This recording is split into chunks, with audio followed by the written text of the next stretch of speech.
Today we have a chance to discuss the topic of wars on the global level in today's world. We'll try to not only understand possible causes of these conflicts all over the world, but also understand whether our images of this global image of the wars is really objective, because, for example, here in the Central Europe, we very often speak about the war in Ukraine, now partly about the war in Gaza and Lebanon, but possibly much less about Ethiopia and Sudan, etc. So one of our aims might be also to better understand what does it mean, what is the cause, etc. Also, we'll try to understand the possible impacts and consequences of the wars on very vulnerable groups, mainly women and children, and also understand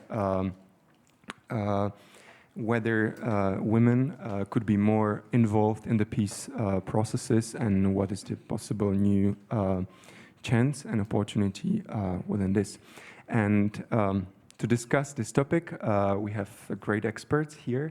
So first of all, here is Siri as Rustad from the Norwegian Peace Research Institute. Hopefully I'm not confusing it. If so, then please just complete it. Who focuses exactly on reflecting the wars on the global level, evaluating the long-term trends and causes, etc. She will present us her presentation, very data-based presentation with some global trends and statistics, etc. Specifically, she also focuses on the relation of the wars with natural resources and environment, or the impacts of war on women and children. I hope it was correct. And also remotely, hello Kirthi. Kirthi Jayakumar will also join us, who is also a researcher as well as an activist who focuses mainly on the gender aspect of wars. Hopefully I'm also correct and precise. So she engages with, again, impacts of wars on women's security, as well as the topic of sexual violence within the wars and the colonialism, or for example, the latter mentioned inclusion of women into peace efforts, and possibly bringing some successful examples from the rest of the world. So, it was comprehensive.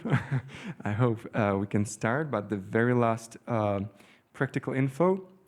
The debate can happen thanks to the support of the Heinrich-Böll-Stiftung, and by the way, they produced this impressive brochure, guideline. Unfortunately, it's only in Czech, but maybe someone can translate it here.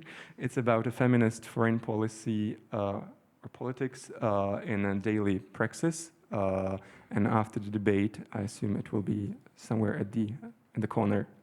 Yes, so you can look at it. It's free of charge, so also recommend. Yeah, so we can start. And at the very end, regarding our structure, so first, our two guests will have their own speeches, which will last approximately 15 minutes each, or 20, okay, 20 minutes each of them. And then we'll have our conversation, and I will try to immerse into those mentioned questions. But at the end, there's also space for your questions, so please do not hesitate to join us. So, starting. So, first, let me ask you, Siri, for your contribution regarding the global trends. Yes, thank you. I'm going to stand so I actually can see my own slides. There you go. So, I'm a peace researcher, and when you're a peace researcher, you also do a lot of conflict research. So that's what I'm going to talk about. I think we all have this feeling at the moment that the world is sort of getting unhinged. There's more violence. It's not on a good way. And most of these perceptions are based on what we see from the media.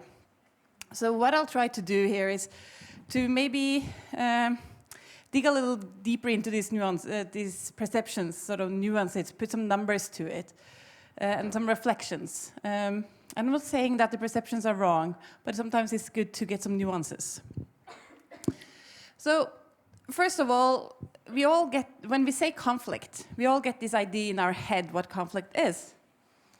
But conflict can be so many different things. So I've sort of tried to make a little bit of a picture for you here. So Ukraine and Gaza, these are sort of the all-out wars that we're currently quite preoccupied with, and which are horrific, and there is lots of people killed. But these are only two of the conflicts in the world at the moment. We also have Islamist conflicts. IS is still very much operating in a lot of countries. We have this is from Ethiopia. So this is also an all-out war with lots of people killed, actually more than Ukraine. But it's not bombardments, it's ground troops. We have guerrilla wars, which last for a long time. This is from Colombia, a conflict that lasted more than 50 years before they had a peace agreement with FARC. But there's still conflict in Colombia, because not everyone agreed to the peace agreement. But then we also had these smaller or less intensive conflicts. There's often a lot of conflicts between nomad and farmers in Africa, especially Eastern Africa, fighting over land. We have indigenous groups fighting for their rights. And I also included a picture from my own country, which is, it's not a violent conflict, but we have the Sami population, which is the indigenous group in Norway. And several years ago, the Norwegian government decided to build windmill on an island where the reindeers are grazing. And there were no consultation with the Sami population or the reindeer owners. And the windmill were built. They took them to court, and the Sami population won. Windmills were not taken down. So we had, a year ago, I think this is about a year ago, a lot of Sami youth who came to the capital, to Oslo, to protest. And I did that for over a year. And they have, at least the windmill are still there, but there has been more compensation. The farmers or the Sami reindeer owners have gotten new areas for the reindeers. But the reason I want to include this and tell you the story about this is that what happened here is the same mechanisms that we see in a lot of these conflicts, for example, in Africa, in Latin America. The Sami population and the Sami youth are lucky because they have the resources and the knowledge to go, and they know who to fight. So they're able to sort of go to the capital, make the change. But this is not the same for a lot of people. Okay, so this is sort of what the conflict, the level, different types of conflicts look like. However, when I do my research, I look at violent conflict and armed conflict. So that's what I'll sort of continue talking about. So not so much these conflicts down here, but I think they're important to mention anyway. Just to sort of, as Jakub said, I do statistics. When you work with statistics, you have to be rigid. You have to have a definition, and we do. So when I mention conflicts here, they are when there's more than 25 people killed within a year between two groups, and I'm talking about mostly state-based conflicts of either two states or a civil war. Sort of just for you to sort of have an idea what I'm talking about. Then we can disagree or agree on the definition, but that's fine, and we can discuss that. Okay, so this graph is what we show people when we talk about conflict trends. So it's the number of state-based conflicts in the world. The black line are people killed. And I have to say, this line, these are conservative estimates, so I'll get back to it a little bit. When it comes to the number of conflicts, we are here right now, so 2023. That's 59 conflicts in the world, and that's the highest number of state-based conflicts that has been reported or recorded since 1946. So there's an increasing trend. So there's a couple of things I'd like to sort of point out to you. You see, there is this beige area and this light blue, maybe greenish, these are civil wars. And we see that civil wars is the main and dominant type of conflicts in the world. So it was increasing up until sort of right before the end of the Cold War, or actually right after the end of the Cold War. And there's two reasons why we see this increase. First of all, before the Cold War, you had two powers who were supporting a lot of conflicts. When the Soviet Union broke down, a lot of the resources for one side in these conflicts dried out, and a lot of the conflicts ended. So that's why we see downhill here. But also because of the breakdown of the Soviet Union, there was a lot of conflicts, so it also peaks here.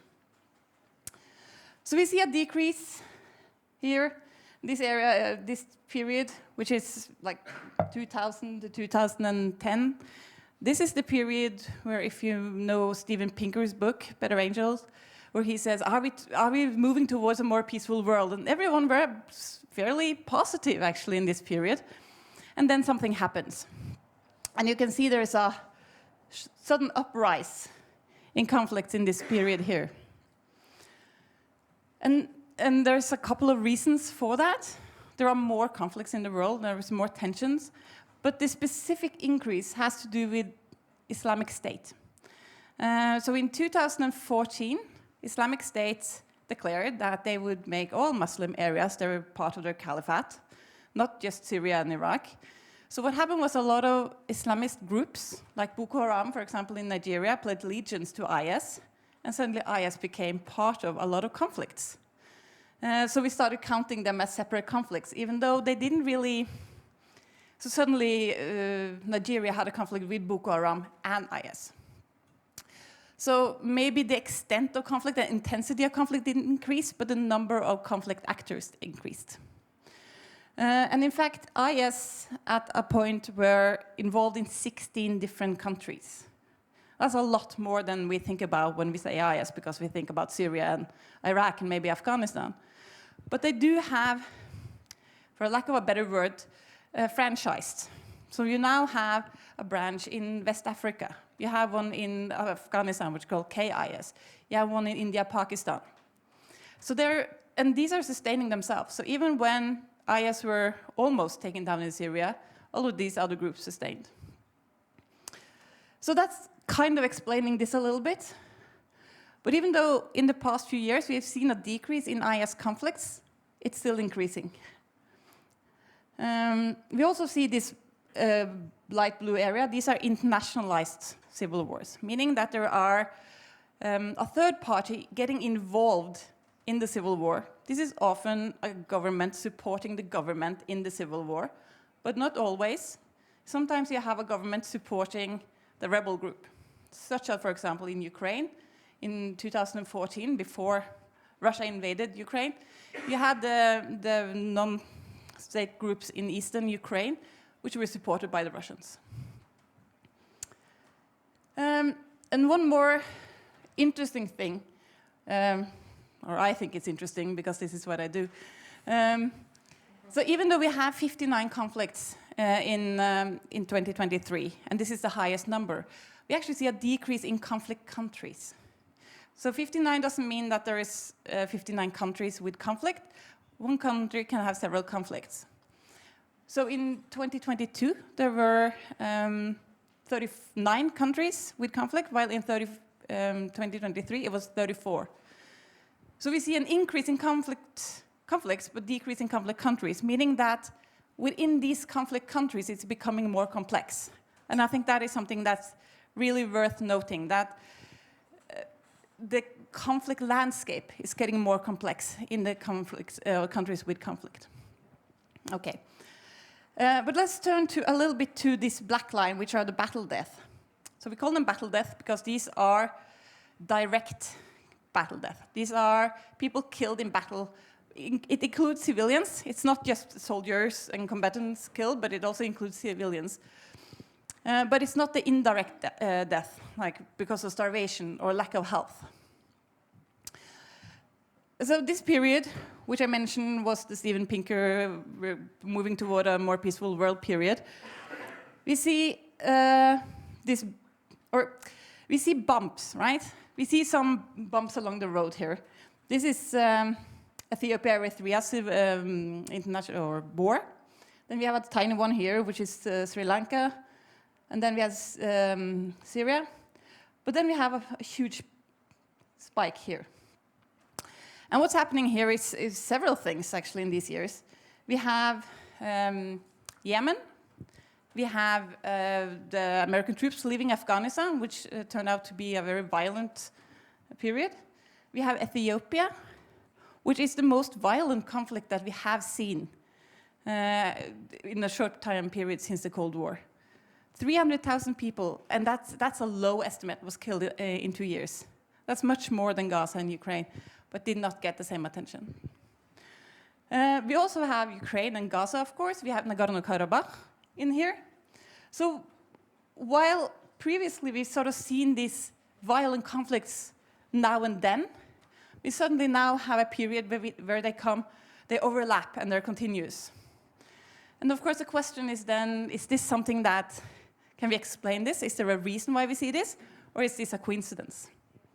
And we don't know quite yet. We can come back a little bit to some of the reasons why this could be, maybe in the discussion. Okay, so another thing I wanted to talk about. So I showed you a number of conflicts. But of course, there are people that are affected by these conflicts, and we'll talk about vulnerable groups. So what we have done here is to try to calculate how many people live in violent areas or violent conflict zones. So we know where the conflict happens, sort of the geographic point, and we then measure how many people live within 50 kilometers of that. So this is, for 2023, 1.2 billion people lived within 50 kilometers of a conflict event where one person was killed. That was an increase from a little bit less than 600 million in 1990. We can also see this dotted line is the share. So that's about 15% of the population.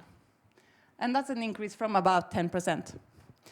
We also calculate this for children. I don't have the graph here, but we know that in 2023, almost 480 million children lived in conflict areas. That's 18%, or 19%. That's almost 1 in 6 children live in conflict. And I think that's quite horrific number. That's a lot of children. Okay, so I'm going to say a little bit about sort of what are the consequences. What sort of are the, when we do research, what are some of the main areas that we look at and the consequences of conflict? So of course, health. Conflict ruins health facilities, infrastructure so you can get to the health facilities. Of course, it also makes people sick, starvation, etc.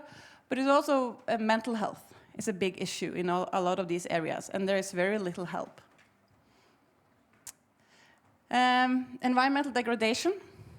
So you have both sort of the bombings, when you see that, that is, of course, ruining the environment a lot. But also in areas where you have lack of resources, for example, and you would have to go out and fetch firewood, you will just sort of deplete the area for wood. We also have examples where natural resources are used to fund conflicts, such as blood diamonds in Sierra Leone, if you've seen sort of the film by Leonardo DiCaprio. Migration. Of course, conflict leads to a lot of migration. And Europe's been aware of this a lot lately with the Syrian conflict and the Ukraine conflict. But of course, most people fleeing from conflict flee either within their own country or in the region. And that means actually a lot of people in Africa. But we don't talk about that either. We don't talk about all the problems with the refugees going from South Sudan into Uganda, or how the host communities welcome these migrants. Then, of course, conflict has a very detrimental effect on the economy of a country. Just imagine, what is it going to take to build up again Gaza or Ukraine? That's going to take a lot. It's going to take a lot for these countries to sort of move back to that place where they would have been without conflict. And finally, education. There's a lot of schools, of course, are bombed. Children lose their possibility to go to school. They have to flee. There might not be opportunities to go to school where they're fleeing. Girls are not sent to school because of fear of sexual violence related to conflict. So there's a lot of children losing out. And within those 480 million children that I talked about, education is one of the important things that they're missing. But I'll also say a little bit of what we can do. And I'll start with education. Because education is just so important to make sure that we are actually able to provide to these children. It's a place for them to be. It's a place for them to be safe. It's a place for them to be so they do not roam around the streets and become soldiers and become child soldiers. But it's also a place for them to be educated about the world, about equality, about peace. So it has two very important missions. Then women. So we're going to talk about that as well. So inclusion of women is really important, both in peace processes, but also in general, in the life of the society. But also, it's sort of course, an extension of inclusion of women is equality. That we should sort of strive for equality, and more equal societies are less likely to see tensions. Then I'm also mentioning sort of the taking to the streets and protest, and particularly non-violent protests. We know from research that non-violent protests are much more efficient than we actually should think. They are able to sort of reach the goals that they set themselves. Unfortunately, we see a downturn of this now, and there's a backlash or a democratic backlash all over the world, also in Europe. And we can just sort of imagine the pictures from Russia when people were protesting peacefully against the war in Ukraine, and how they were sort of treated by the police. And we see that in several places. And finally, we need to give attention to all conflicts, not just Gaza and Ukraine. We need to make sure that people are heard.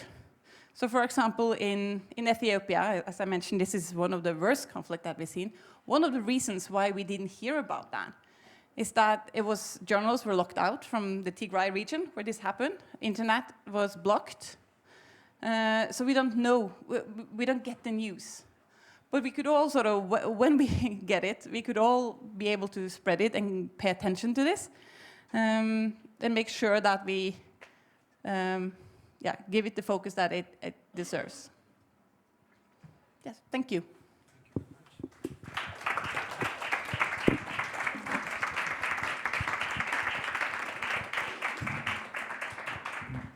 So now a place for Kirthi, also a founder of a gender security project. I forgot to mention, so your contribution related to the gender perspective and peace efforts. Thank you, Jakub. I want to start with a heartfelt thanks to the entire team behind the Inspiration Forum for the opportunity to share and to reflect out with all of you today. I apologize, I'm not in my usual environment. We're in the middle of inclement weather. We're going to be hit by a cyclone soon. And I had to be away from my desk to go to a hotel to be able to join all of you here today. So I apologize if it's a little noisy behind me. There are people behind me. We're going to try to get through this together. So folks, I want to begin with a really small exercise, and I'm going to ask you to picture something with me. Now, let's say you and your friends are part of a territory that I rule and govern. And let's just say that all of you identify as Group A. And let's say I identify as someone coming from Group B. And let's say that you have a history of facing oppression at the hands of all those who identify as belonging to Group B. Now, I make the laws and I govern my country, and all of you are subject to those rules and the laws that I make. Now, let's say there's a crisis. Let's say there's a climate issue. And there are simmering undercurrents of an armed conflict that have now begun to escalate into a full-blown war, all in this country that I'm governing. Now, as these events proceed and unfold as they do, let's say that your identity as Group A has made you vulnerable to the impact of both the war and the climate disaster. And let's say somehow a ceasefire is brokered and peace prevails, but there is a peace negotiation process. And let's say I make a rule that will say 25% of the total strength of the governing council for the peace process will include people from among you. And let's say I bring all of you into the process, but I don't give you space to talk. I don't allow you to contribute meaningfully. I just say that you are part of this process. I do a bunch of photos. I release a whole article to the press, and I convince myself and anybody who's watching that I included representatives in the peace process from a group that isn't mine. Now, I want you to think about this situation for a second, and really reflect on it. Did you feel truly, completely included? Or did you feel like you were a tokenized representation in a panel that included no space for your voice? Everything I described to you is something like a universal experience of women and non-binary people in peace processes. Now, before the emergence of the Women, Peace and Security agenda, any attempt of bringing women into peace, whether it was in the context of post-conflict negotiations or transformation, were completely unheard of. It wasn't even imagined. But with the adoption of Resolution 1325 nearly 20 years ago, many hoped that this would change. It did change to some extent, but for the most part, only on paper.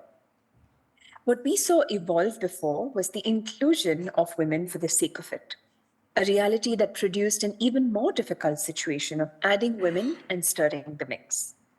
We saw wave after wave of processes come and go, each making a big hue and cry about the gender experience of the crisis in question. And this was followed by the creation of a special category of people who bore the gendered experience and were suddenly expected to solve us out of these crises. This resulted in knee-jerk policy measures that called on this special category to become the ones that would get us out of these challenges that they did not even participate in creating. And all of this was in addition to a long list of gendered demands that conflict and disaster produce in our lives.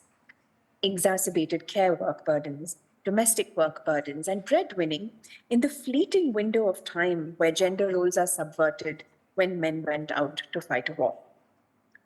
We also saw women being included in peace processes because there was a stereotypical understanding of what being a woman meant. So we saw assumptions define the idea of what it is to be a woman. We heard rhetoric of how women are inherently peaceful and nurturing because of their propensity for motherhood. We heard eloquent claims of how peace treaties and agreements negotiated by women tended to last longer. Now, some studies went so far as to back this up with essentialist research that fed into this narrative. And as a result, we also saw that only a certain kind of woman was more likely to be included, the ones who did not inconvenience the system by pushing for change. And this also got under the skin of women because many began to realize that they had to compete with each other for limited opportunities. And in competing with each other, they embarked on a pursuit of limited autonomy within the container of the system. As Iris Marion Young called it, this was the patriarchal bargain. They kept the systems of the patriarchy alive, and in the process, worked instead of dismantling war as an institution to make war safer for women. And so it became about using women's rights to justify military intervention, instead of questioning military intervention as an institution or an option in itself. It became about adding more and more women and stirring the mix instead of reshaping the very identity of the table in its entirety. As Laima Bowie poignantly said, whatever happens to women during conflict reflects how they are treated during peacetime. So in peace, if you have a military for whom abuse is common and normal, what happens when that military goes to war? The abuse rises to an unimaginable level. Now, this has resulted in the reduction of women into mere tokenistic additions, the ones that made the photos, the ones that tell the story in pictures that inclusion was true, but the ones whose voices got silenced in the process. And this was a bigger disaster to contend with, as Kimberly Crenshaw wrote in her most recent work, Mapping the Margins. Tokenistic, objectifying, and voyeuristic inclusion is as disempowering as exclusion itself. Now, it is a bit of a controversial take, I imagine, but building peace is not the job of only one gender. Just as waging war is, which means that I could be a woman and deeply patriarchal and militaristic, and you could be an individual identifying anywhere on this spectrum and do precisely the opposite. But building peace is the mainstay of feminist thinking and action. History has showed us that women have continued to strive for feminist action across the world, and they have strived to build peace. But none of these have come in through quick fixes and cherry-picked solutions, but through sustained action that produced results that endured.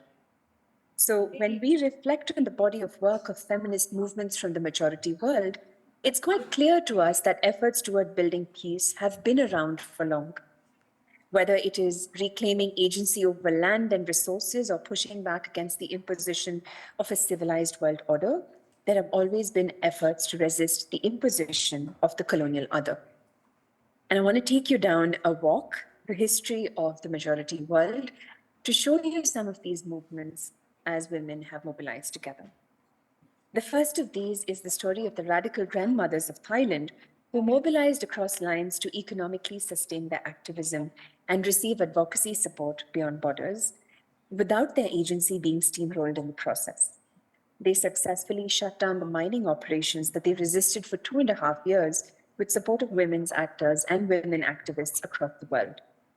The women of Palestine continue to document their lived experiences of oppression and what it means to live in a live genocide as we speak.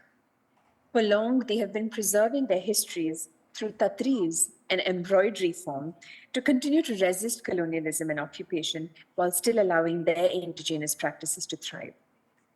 Women in Liberia have mobilized across ethnic and religious lines to call on the warlords in their territory to build peace after years of civil war.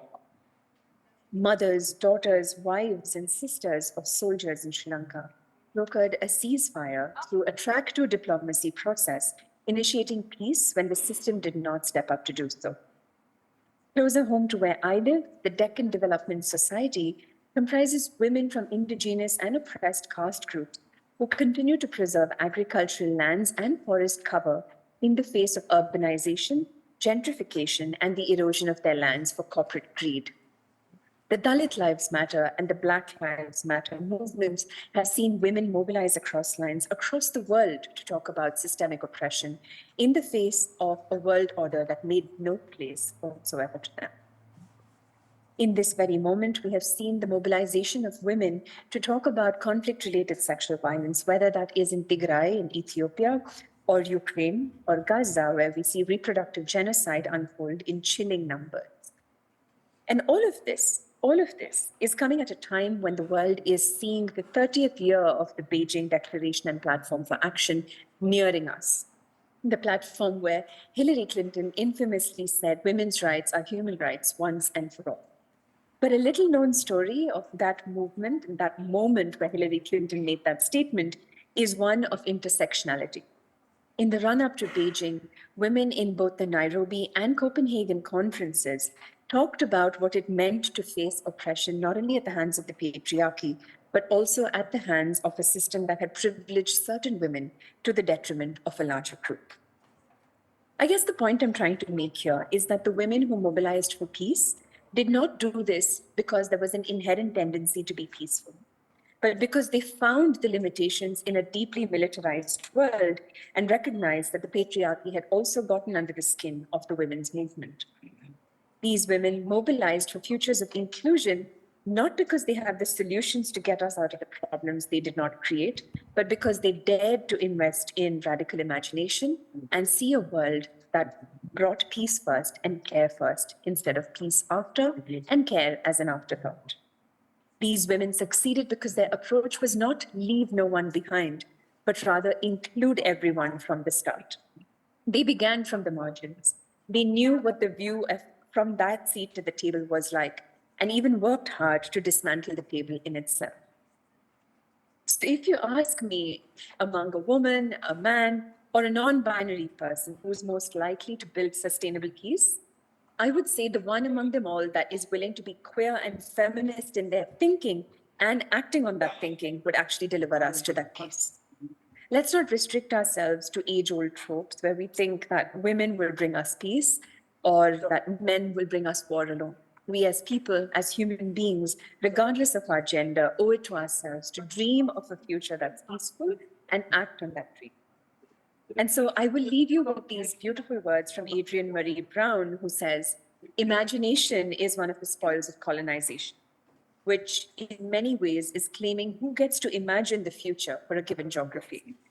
Losing our imagination is a symptom of trauma, and reclaiming the right to dream the future, strengthening the muscle to imagine together, is a revolutionary decolonizing activity. Thank you so much for giving me the space to share a couple of thoughts today. I look forward to your questions and reflecting on them as we go forward. So, thank you very much to both of you. So thank you very much, Kirthi. Thank you very much, Siri. Listening to your contributions, I would say there is probably no easy conclusion whether the current trend is merely negative or positive. It sounds very ambivalent. So before we go further, I would maybe just very simple, direct question would ask, if Steven Pinker was here, what would you tell him reflecting on the very latest trends? Is there still a place for his optimism that the amount of violence in the world and in society is decreasing, or it's not exactly that, because we saw that the data is a bit contradictory, and Kirthi, you speak a lot about also possible hypocrisy in all the efforts. So what would, just very briefly, what would your answer be in few sentences, please, both of you, towards his optimism? So it's sort of sad to be pessimistic, but I think I would have told Steven Pinker that we probably are not moving to a more peaceful future, or there are at least several things that are pointing to this being more challenging. So as I said, we don't really know why we have all of this, or there's no really good global explanation for why we see all of these conflicts now. One could be the increase of Islamist conflicts, which I talked about with IS. The other is the democratic backlash that we see. What I think is also worrying, even if we can't explain, I mean, it might not be so that the conflict in Ukraine started because of the civil war in Ethiopia, right? But with all of these conflicts happening at the same time, we do get tensions on the political or the global scene between the greater powers. There's a fight between conflicts on who's going to get the attention. There's a fight between who they're going to support. There's a lot of uncertainties. You know, there's an election going on Tuesday. We don't know what's going to happen after that. So what I think is that even though we can't say for sure that there is a global explanation for a lot of these conflicts, they are for sure going to affect the global greater power and the tension on the global scene. So it might seem that we're sort of at the beginning of a more downward spiral. Unfortunately, it's a very negative take on it, so I hope someone has a more positive take as well. So for you, Kirthi, as well, if you wish. Of course, Jakub. I would say pessimism is a privilege for the feminist movement. If we invested in pessimism, we couldn't continue. We've got to dream of that optimistic future we want to bring for ourselves. Having said that, I would say that we have never at any point in history introspected on the systemic and structural underpinnings of the conflict we see, whether it is the conflict closer home to where I am or closer home to where all of you are.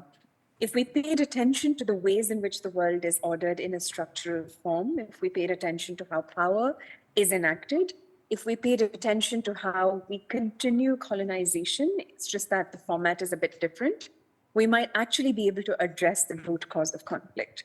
It's definitely understandable that the outward manifestations, whether, as Siri talked about, the rise in Islamist conflict or the rise in anti-democracy and anti-gender movement, and I would still say those are symptoms. If we went deeper, we'd find that there are structural factors that have kept this alive. None of these things are new.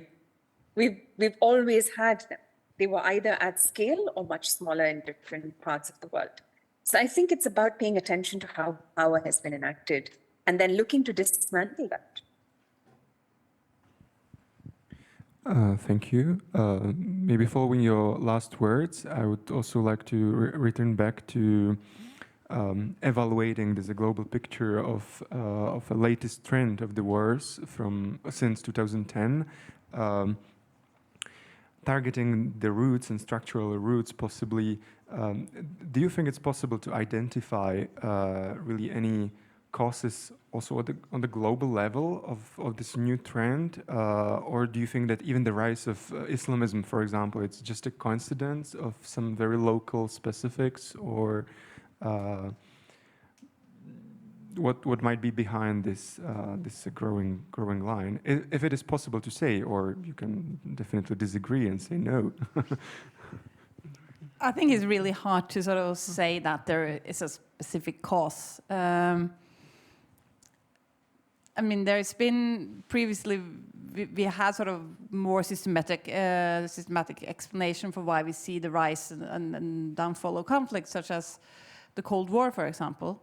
But I think you might be right that there are power structures that are underlying that we sort of haven't dug deep enough into to understand. But I think, and that's also sort of my worry for the next few years, is that these power structures are becoming more, how to say, tensionless. I mean, obviously we have the US and Russia being quite involved in the current conflicts, but we also see China sort of moving in a lot of African countries, not to support conflict, but creating sort of a space for themselves there. We also see Russian militias, like the Wagner group, in a lot of African countries. So creating all of these support and then creating more tension on the global level. And I'm quite worried about this. Yeah. Also, Kirthi, if you wish. Well, I completely agree with what Siri said, because the number of actors that are holding on to power, what's interesting to me to notice is that this system is regrouping beautifully. It's aware of how power operates, and it's aware of how they can weaponize power. And it is definitely worrying, especially with the rise of private military contractors. What about accountability? What about justice? What does that look like in a world where state accountability has not been achieved? And now if we're bringing more actors and we're bringing some of these actors in combination, I'm afraid they might push the button any time and then repent at leisure.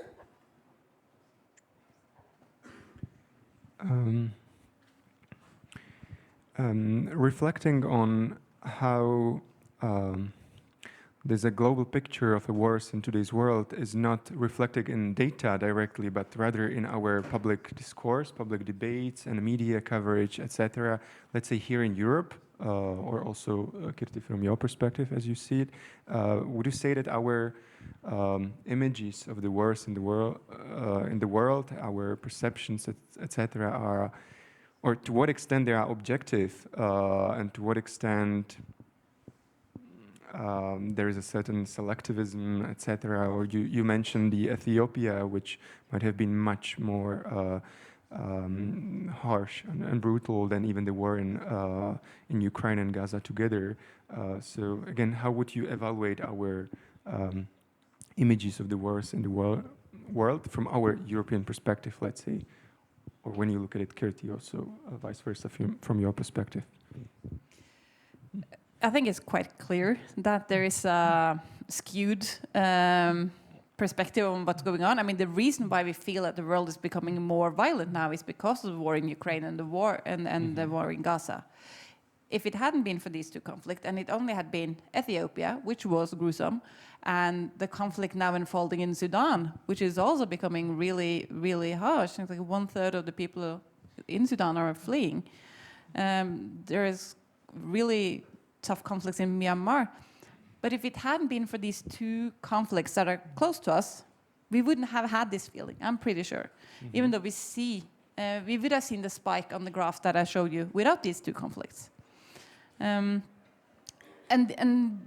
so the problem with this, of course, that we give this attention is that the other conflicts get lack of attention, which I think is very worrisome.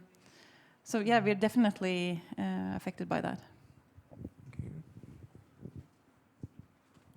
Yeah, I'd have to say I agree with Siri on the point of how unless these conflicts happened the way they did, we might not have sat up and taken notice as a world.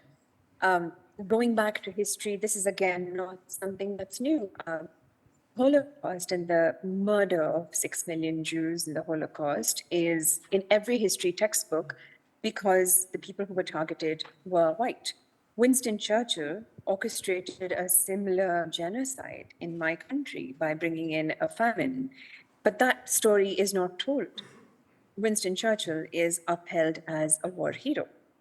And that begs some amount of attention on our part, because what kind of victims make the perfect victim for us to sit up and take notice of conflict?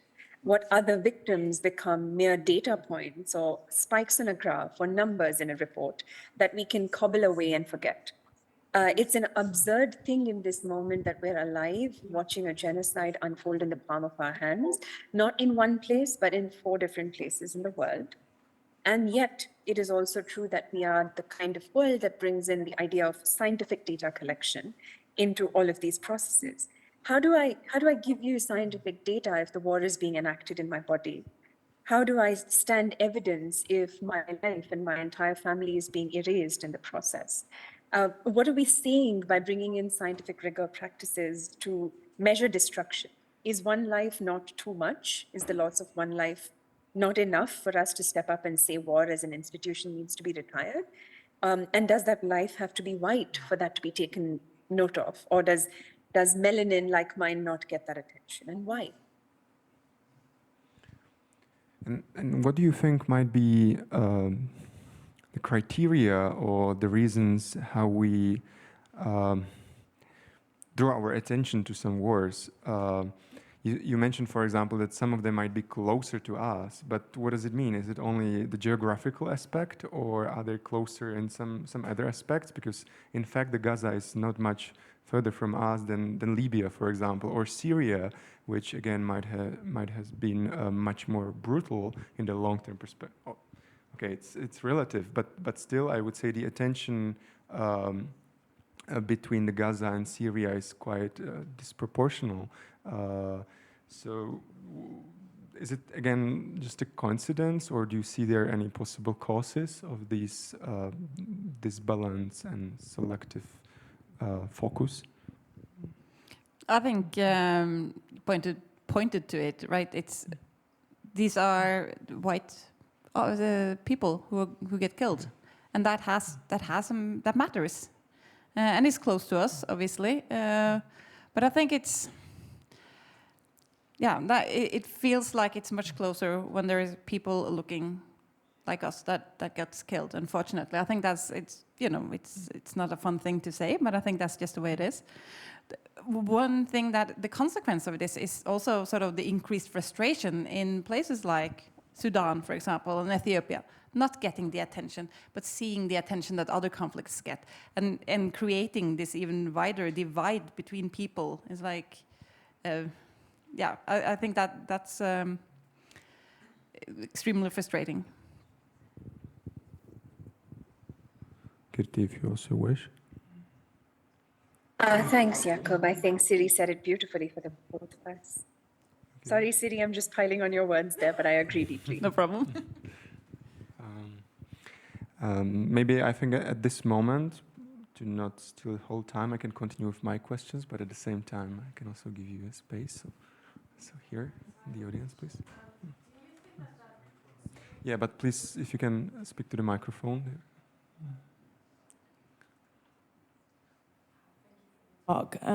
My question is, do you see any connection between that high spike we're talking about now with the globalization and the invention of the internet and therefore social media? Thank you. So I guess there's, in a way, two answers to that. One is we have much more sources now to be able to code conflicts. So that's a very technical answer, right? We are able to find more data to analyze and code. So that could be one reason, right? So there is just more information that we can find. Whether internet sort of is the cause of any conflict, I don't know. That would just be speculating. But I think one thing could be, I mean, as I said, that there are more groups fighting than conflict countries. Internet and social media could make it easier to create the groups, to create support, to get people to join your group, right? So if you're a group like IS who doesn't necessarily have a geographical home in a country, right? I mean, if it is a community group that has a region, it might be easier to have a support base. But if you're a group who doesn't have that, using social media could actually be very efficient. But whether that is sort of helping the spike, I don't know.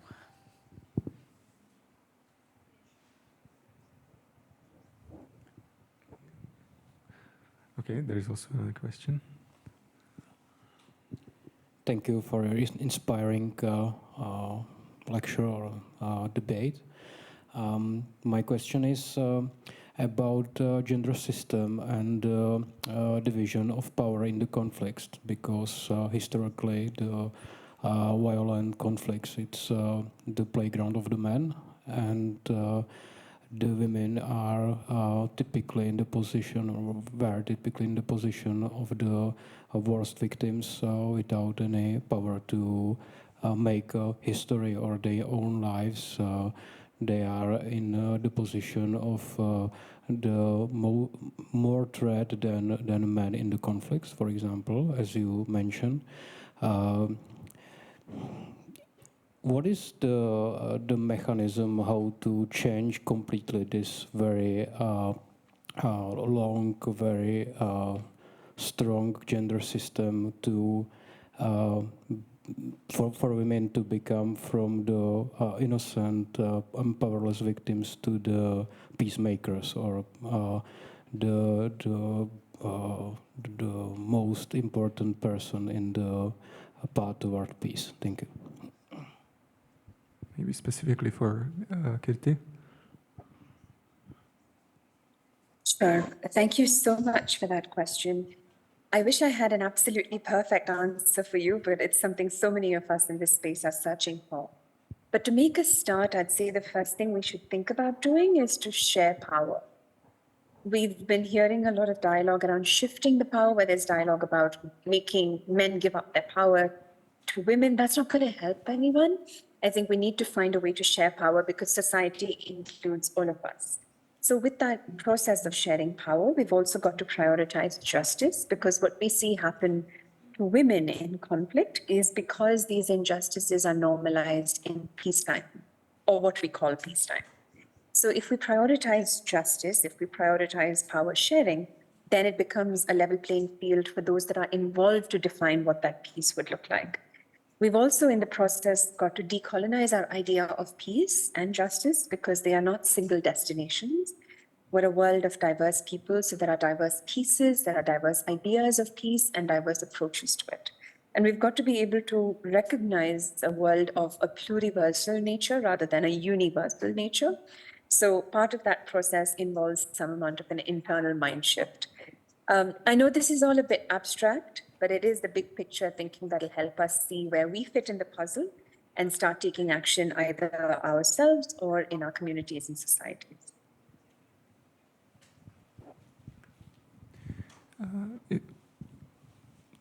Okay, if you wish to continue. Yes, please, the mic. You can ask for the microphone, or I can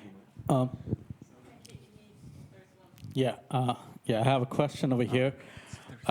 This has to do with when you're speaking about women in politics and power, even pertaining to leaders such as Hillary Clinton, do you think that they invoke feminist rhetoric selectively to gain public support or deflect criticism, arguing that such tactics can be seen as an abuse of feminist ideals?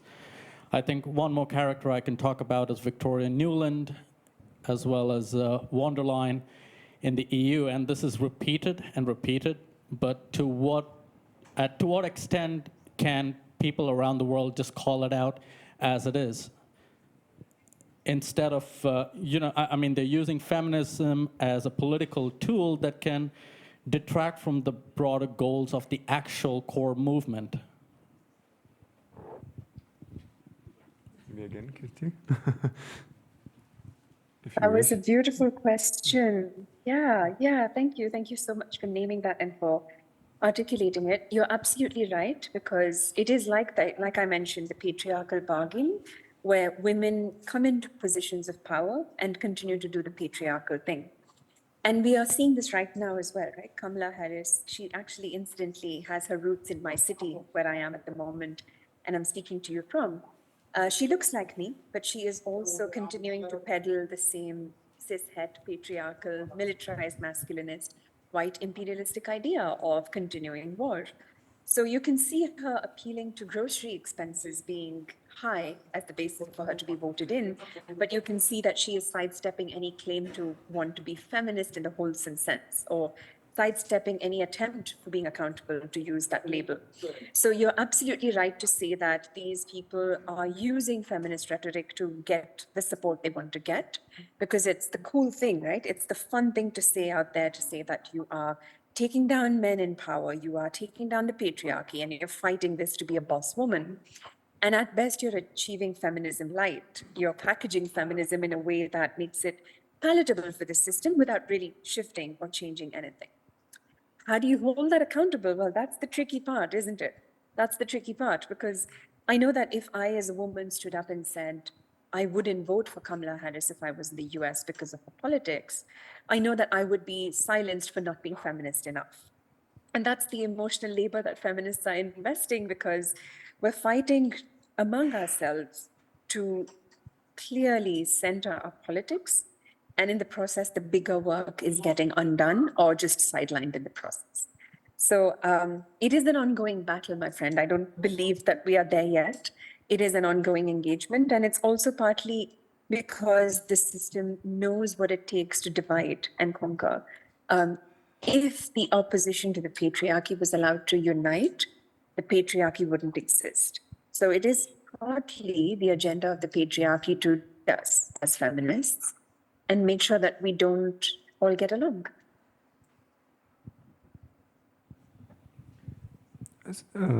Just if I'm listening to you correctly, and just roughly speaking, then it doesn't mean that involving women just like that will automatically bring solution to the wars and conflicts, because there might be many case studies. I constantly think about Marine Le Pen, for example. So could you maybe, following the power of imagination, just to dream and say what might be the specific criteria, how exactly, what exactly should be changed, how exactly women should be involved, and how to, I don't know, change the system so we avoid the patriarchal structures, at the same time do really bring a true justice and peace, and do not even further worsen the situation. Do you see like a specific program, what exactly should be changed and how this implemented? So Jakub, I think what you named in the first part of the question is the vision that we should look at, radical imagination. But the second part of the question, where we talk about criteria, what's the specific program, then we're restricting ourselves to structures once again. We're not doing the imagination as we should.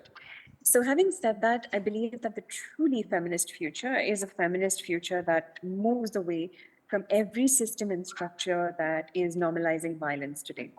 whether that's patriarchy, whether that's war, whether that's capitalism or occupation, extractivism, or even just a militarized mindset. The very fact that violence can be the default option to address things that can otherwise be a conversation would not find place in a feminist future. And the fundamental piece, I think, that we should all be focusing on is what it means to be in a collective. The maladies of the world we have now, whether it's the patriarchal world order, the capitalistic systems, or even just the entire approach to the way the world is structured, is that the individual is divorced from community. We make individual leaders. We make individual productivist agents for the capitalistic machinery to continue. But we don't care what it means to be in community with each other. If you and I are in community with each other, our differences could be a way for us to grow together. But if you and I were not in community, but were focusing on us as individuals, I could compete with you, or I could throw you under the bus to achieve what I wanted. A feminist world order would go towards the first rather than the second. I will stop with that because I worry that I might come into universalizing one idea of feminism. We have multiple feminisms. There's a feminism that I'm sitting with. There are multiple feminisms, the women and men around me in this moment. And we could have some shared realities. We could have some different realities. And there's space for that to come alive in a pluriversal collective. Still to complete this point, maybe ask you to bring some specific examples from all over the world where you really see like a good practice which could be shared, which could be drawn as inspiration in terms of some specific conflicts. Good. So I want to just preface this with an open reference for anybody that's interested. At the Gender Security Project, we are documenting this through something called Subversion Diaries, which is intended to bring in feminist collective movements as the antithesis for the world we see now. So one example I want to share from a war zone actually is a region in the northern part of Syria called Jinvar, where women from the Kurdish community have come together to set up a commune. And this commune has emerged because the women are fed up of living under war. So they prioritize a participatory democracy model, a collective work model, and an economy that relies on relationships with the environment of sustainability first, rather than extract and use. Now, this commune has been extremely successful. It's a women-led commune. Men, boys, and non-binary people are welcome, but it's primarily for the women, and it is nurtured and held by the women themselves. Leadership is not about one person. It is about the collective. It is about coming together to create legacies of practice that can be passed on. And they have lived in that oasis of peace. They were bombed in 2019 when, I think, by Turkish shelling, and they've had to rebuild. But that is an oasis of peace in the middle of war in Syria. It's called Jinvar, for anybody who'd like to look it up once again. But for more examples, I'd urge you to look at Subversion Diaries. I want to be mindful of the time we have together. So I'd urge you to look at the Subversion Diaries for more. But if I may still follow this example of Syria, because we just discussed that in the backstage, and I think it's a very good model example continuing the conversation towards peace process as such, because theoretically some could argue that the war can be resolved simply by the end of violence, by the end of shooting, and I can fully understand that many Syrians would probably today, after 10 years of the war, or even more, say, okay, we are really tired of the war. We want to end it somehow. And from the general perspective, we might say that it almost looked like that there is the end of the war in Syria, because the war was limited only to a certain region, if in North Syria, this Idlib. At the same time, those people who were there during the Arab Revolution in 2011, when they stood against the brutality of the autocratic regime of the Bashar Assad, could today say, okay, but the general state is that simply the dictator won. We were defeated. So is this really the peace? Is it the justice, etc.? So maybe turning to these peace efforts and peace conversations and negotiations, etc., I'm just asking, to what extent only the end of violence is really the solution, or what else should be involved, how exactly the true sustainable just peace should be built. For example, taking the example of Syria, which I don't believe will, in the long-term perspective, will really be resolved by the current state. Yeah. If my question is clear and not too complex. Yeah. I don't know. I can reflect on it at least. So in terms of sort of whether we have peace when violence ends, I think it's quite clear that we don't, and I think it's quite clear that there is no peace in Syria yet. I mean, there is still conflict going on in Syria. So all conflicts end, right? We have in our data. There are no conflicts that haven't ended yet. I mean, there have the ones that just started. And the most efficient way of ending a conflict is a military victory, which is kind of sad. But that doesn't mean peace, right? If you have a military victory, you don't solve the problems. The founder of our institute, Johan Galtung, he works with the dichotomy of negative and positive peace, when negative peace is the absence of violence, while positive peace is a more prosperous society. And I think that's what we need to strive for, right? And if a conflict ends with, for example, peace agreements, where you have with more comprehensive peace agreements, where you can also have transitional justice processes, that is healing the society much more than an all-out military victory that ends violence but do not solve the problems. Then it also means that to achieve the positive peace, it might sometimes include also some kind of violence. That in terms of to get the future state, you sometimes need to fight for certain systemic change, for example. For example, to fight with the regime, or I just envision if Vladimir Zelensky was sitting here, he would probably say, we cannot just end the war in Ukraine by saying, okay, let's just put down the weapons, and because there is certain oppression in the regions which were occupied, for example. So there is also certain violence which we want to end by certain liberation. So how to maybe deal with, how to achieve the positive peace peacefully. Well, if I had the answer, I wouldn't be. Is it possible? I think, yes. I mean, if Zelensky were to say that, well, we're just going to stop the violence and give in, that's not creating a positive peace at all. But it doesn't. I mean, how to say that? So they could always sort of agree that let's stop fighting, right? They're not going to do that. Putin is not going to agree to that either. So. But to achieve this more positive peace and more sustainable peace, you need to reach a point in the conflict where both parties see it as useful to end the conflict. And of course, international pressure could help, and I guess that's what the rest of the world has been trying to do with Russia.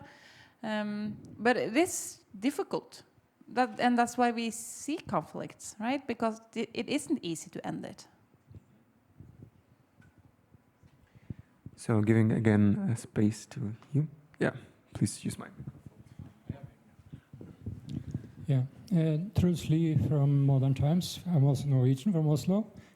I have a question for you, Siri, that you maybe have from PRIO, from your institute or your own research. There is, for example, this two very different situations with the women in war, so women soldiers.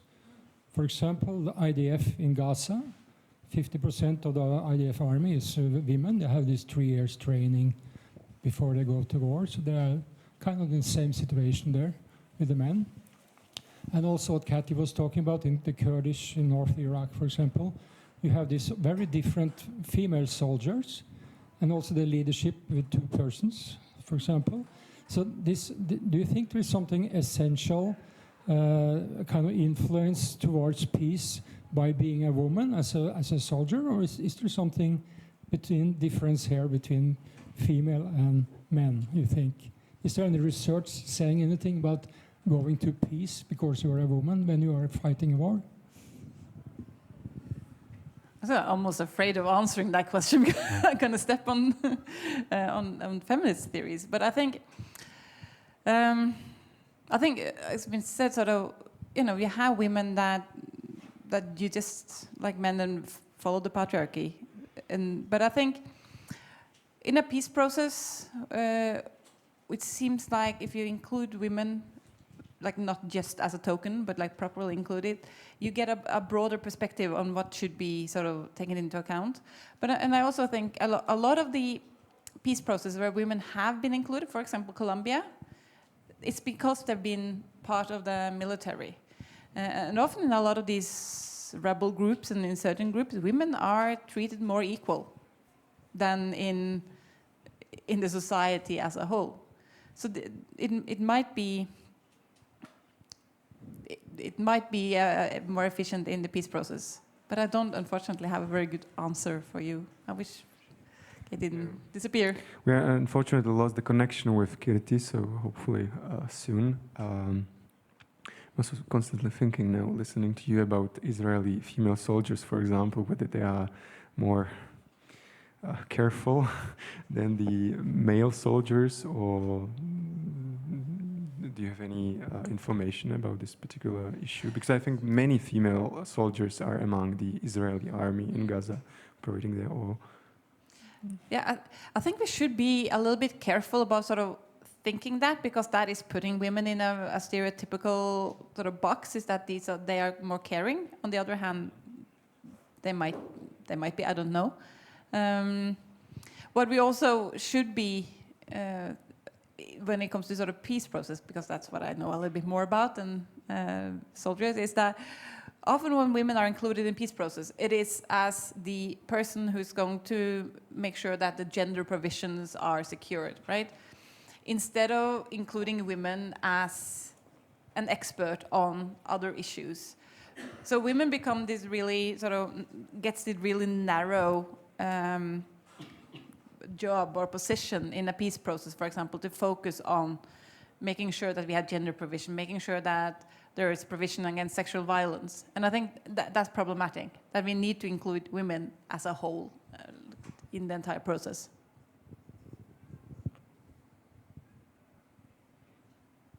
So here we ask for the microphone.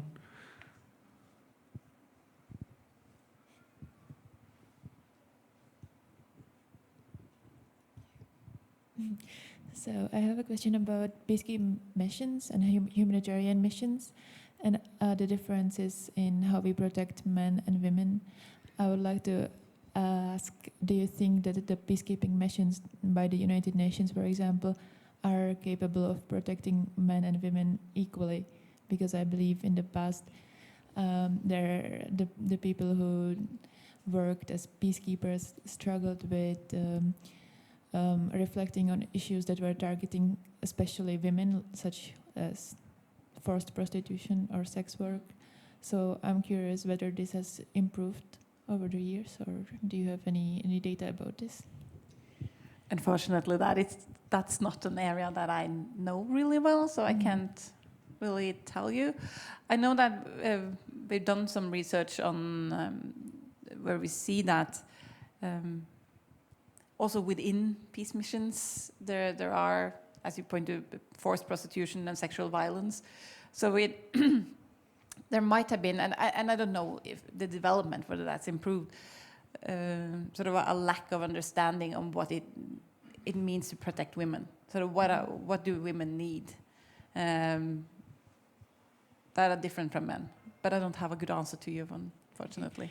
And if I follow up on the previous question from the previous person, are women soldiers at a bigger risk in war, or can we say that?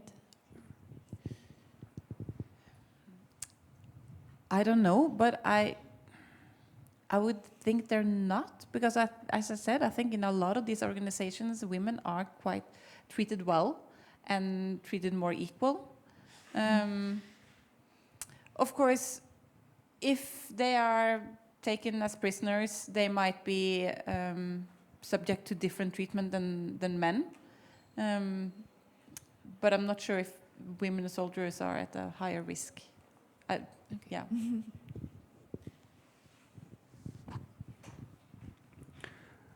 So if there's any other question, if not, I would still continue in this peace efforts.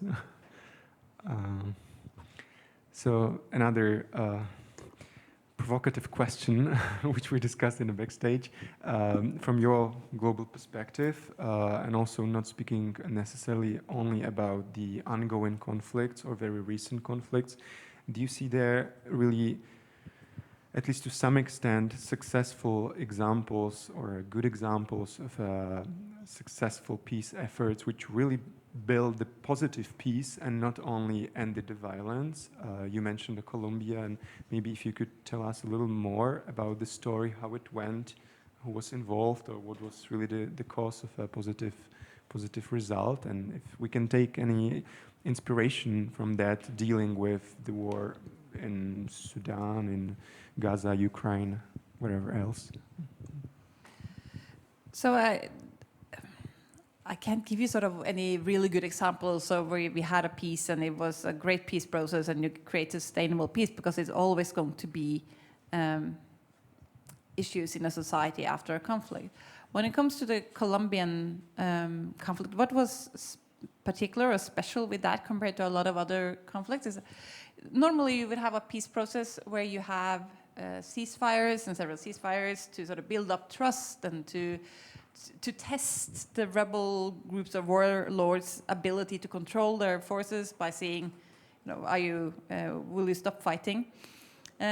However, in Colombia, they had some bad experiences with this from previous, where you would have a ceasefire and the rebel groups of FARC would use that to rebuild.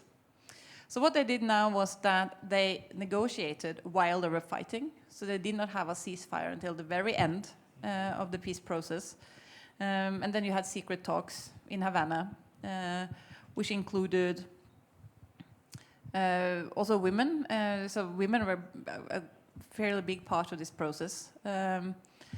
Before you sort of reach the peace agreements. And then the first proposal of peace agreement was voted down.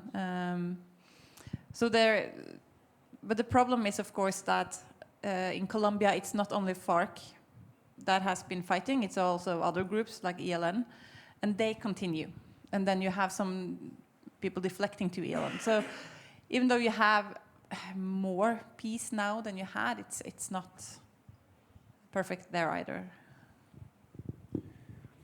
And to what extent seeking this successful peace or ceasefire does it have to involve also, let's say, the big powers standing behind the involved parties, like those who fund the militias, etc.?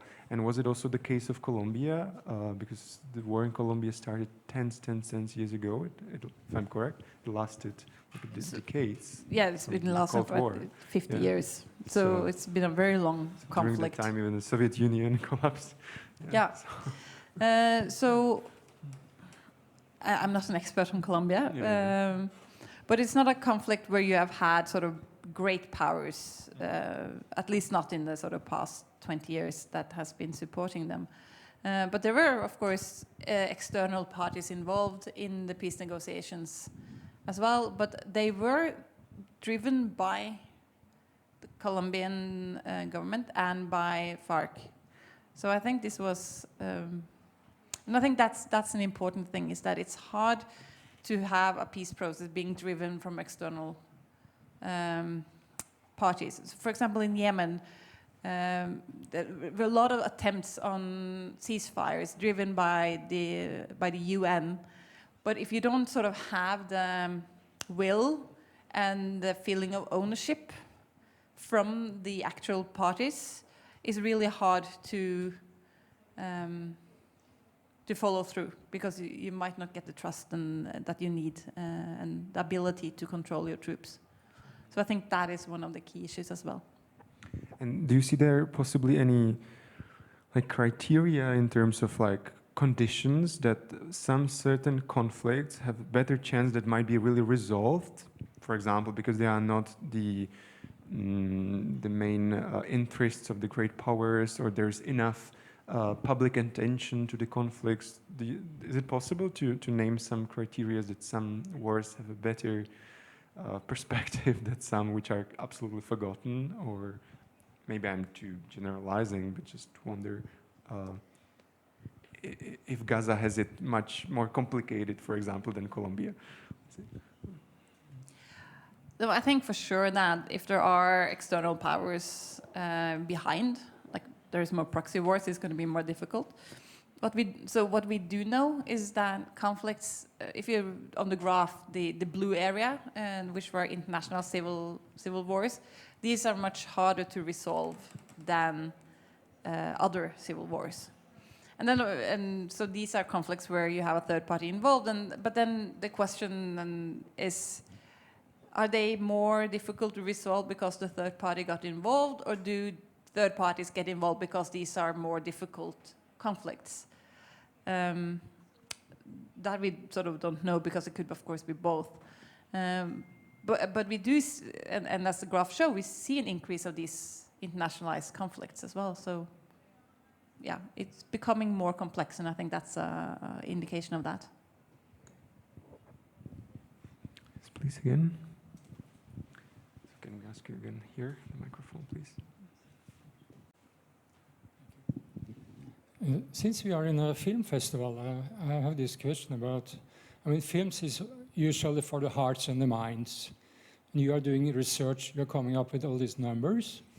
As you know, that's more the facts, but are you researchers, are you looking into films, or are you using films in your material or in your research to come to conclusions? I mean, two-word piece, is that numbers, or do we need this kind of films we have here, for example, or other as a very influential thing, or is it just in the background, like it doesn't matter on the political scene? What do you think, Siri?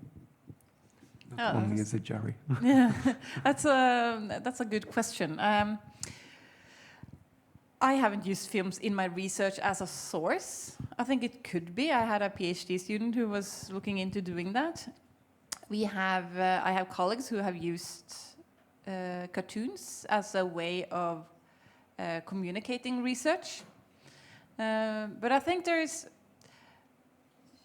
films are important in sort of also what I talked about. What can we do? I mean, that's to give attention, right? And to tell the stories that we might not see so much. And of course, my research, I mean, it's academic. It doesn't really, it has a very narrow audience, to be quite honest. Films have a much broader audience and can educate people, which I think is great. And I mean, I've seen a lot of films in the last week, and a lot of these films, which are in the testimony category, relate to what I do. There's a film on the Icelandic women who organized a day off to demonstrate and fight for their own rights. There's film on the independence war in Indonesia, which sort of is drowning in all of the other independence wars in the 1940s, 50s, and the 60s. So I think these films are important to educate. So I think maybe more on that end than for research, at least for the type of research that I do. But as you said, there is a bias here. There is 200 films about Palestine, but Ethiopia, Sudan, I mean, how many are there? So there is a kind of attention. The media is putting attention there, but the others is forgotten. So this is something about film that researchers maybe should talk about also, the bias. Yes, no, absolutely. And that's also part of, even though I don't use films, but one of the things I talk about when I talk about the trends that I talked about here is sort of the focus on the forgotten conflicts.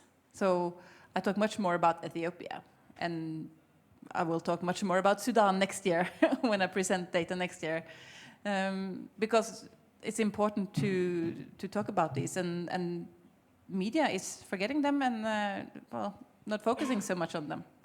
And as I said, with Ethiopia, it was a blockout of journalists, so we don't know that much. But films could, of course, help to lift these conflicts. So So we have the last final few minutes, exactly 2. So maybe the place for the last question. So again, we ask you for the microphone here. Hi, I wanted to ask about this topic that Jakub also already referred to, about calling for peace in Ukraine and how difficult this subject in general is, because I hear a lot from Western feminist movements, like that it must be equal to be feminist and to be pro-peace in the broadest sense. And of course, we all want peace.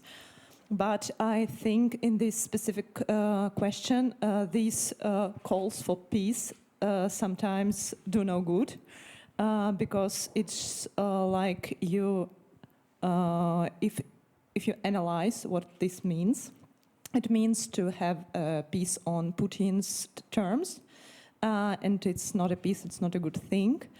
And what for me as a feminist is very important thing to be a feminist is not just call for peace, but to fight back, because fighting back is a very important feminist message.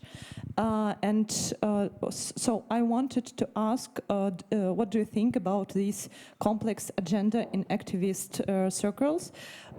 Do people realize that they somehow can be used by Kremlin in this agenda? Or in general, you as a peace researcher think that they are right in like some long perspective? That's a difficult question. Unfortunately, we lost Kirthi, so you are alone the last 40 minutes. So unfair. So all for you. An easy question. No, for sure, some of these agendas can do more harm than they maybe do good, and there's a lot of unintended consequences. I haven't done research on that, so I can't sort of speak very scientifically about it.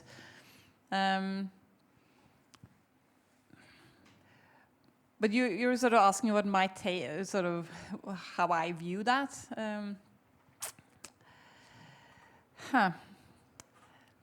I don't know. I mean, it's. I don't think I can give you a good answer because it's not something that I really know that much about. Yeah. Sorry. But I think on this note, I also... That's not a very good note to end on.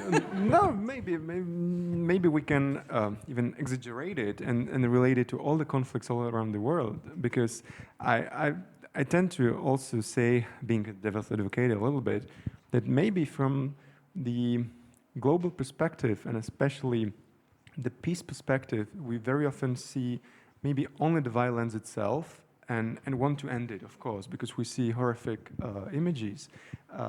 But then when we go a little closer to each individual conflict and look at the whole story and what exactly the people fight for and how difficult a true peace to achieve might be, I just wonder if maybe our perspective should be, or focus a little more taken from the how to end the war, to what were the causes, what really drove people to the streets, to the war, and if maybe really dealing with the peace should much more include dealing with the causes, with the reasons and conditions in which people all over the world live in, because I would say then it will just repeat and repeat, or it might be quite unfair saying to people in Afghanistan, but you should stop fighting with Taliban. You should like the peace, but then Afghani people might say, but we do not want to live under Taliban. So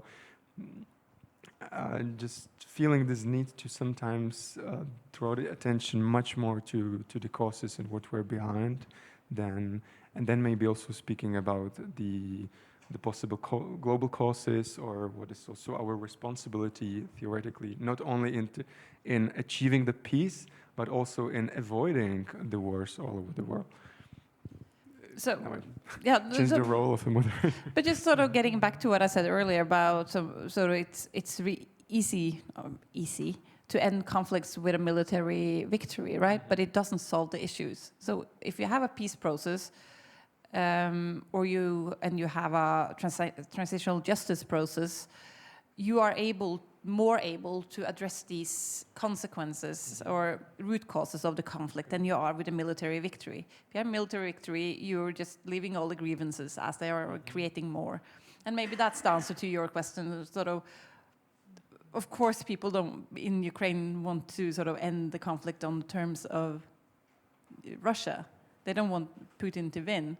So you need to have a process where you solve that issue so that Ukraine can agree on it. And right now that seems to be a bit far away. But if countries just give up or groups just give up, the risk of a renewed war is bigger, of course. I think it's just the place for your final message, if you wish, what to take from all the data and the trends, what would be your very personal... what should we do after this conversation? what you all should go out and do? No, I think as we as people, I mean, is to sort of notice the forgotten conflicts, make sure that we pay attention to everything that's going on. Not saying that we shouldn't pay attention to Gaza and Ukraine because they're horrific, but that there are people in the world who are suffering that we don't really pay that much attention to, and that we should support their fight as well. Yes, and I think that would be sort of the message of what we can do as just regular people. Thank you.